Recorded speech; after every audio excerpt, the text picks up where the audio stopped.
তো আমার কাটা শেষ। তাহলে কীভাবে বের করতে হবে দেখাচ্ছি। এই তো আমি আনতেছি। হ্যাঁ ধরেন এটা একটু বেশি, হ্যাঁ এই সাইড থেকে দেখান। তো এরকম একটা তার কাটা নেবেন, এটা স্টিল তার কাটা। তা আমি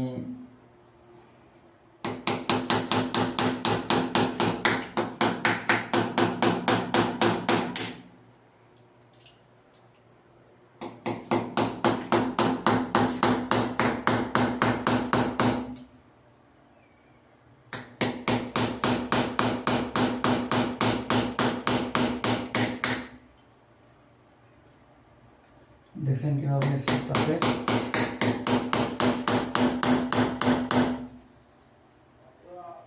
এক সাইড শেষ আর এক সাইড।